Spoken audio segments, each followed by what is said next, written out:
AP ప్రభుత్వంపై YCP నేత గుడివాడ అమర్నాథ్ విమర్శనాస్త్రాలు సంధించారు. ప్రభుత్వం మా పార్టీ కార్యాలయాలను టార్గెట్ చేస్తోందని, టీడీపీ రెడ్ బుక్ రాజ్యాంగం అమలు చేస్తోందని అమర్నాథ్ అన్నారు.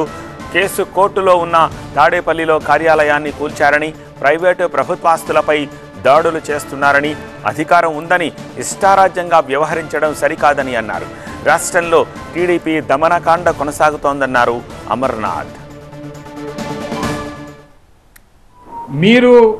మీకు అధికారం ఉందని చెప్పి, మీకు ఒక సొంత రాజ్యాంగం ఉందని చెప్పి, మేము ఎర్ర పుస్తకంలో రాసుకున్నటువంటి అన్నీ అమలు చేస్తామని చెప్పి ఈ రకమైనటువంటి చర్యలు వీటికి పాల్పడతామంటే సరే, రేపు కూడా మళ్ళీ ప్రజాస్వామ్యంలో ఏది శాశ్వతం కాదు. ప్రతిదానికి సమాధానం అనేటువంటిది ప్రజలు ఇస్తారు. అవకాశాలు అనేటువంటివి అందరికీ వస్తాయి.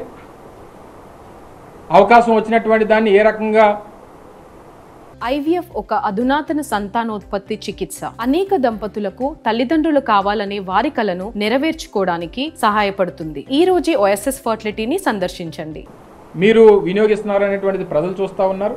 ఈరోజు బుల్డోజర్ల ప్రభుత్వం మొదటి నుంచి అధికారంలోకి వచ్చినటువంటి రోజు నుంచి గడిచినటువంటి 20 రోజులుగా ఏ రకమైనటువంటి విధ్వంసకాండ. నిన్ననే మా కార్పొరేటర్ గారు కొండబాబు గారు,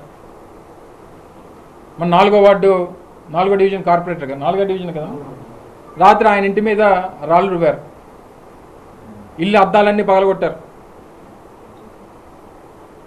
ఈ రకమైనటువంటి కార్యక్రమాలు రాష్ట్ర వ్యాప్తంగా అన్ని ప్రాంతాల్లో జరుగుతూ ఉన్నాయి.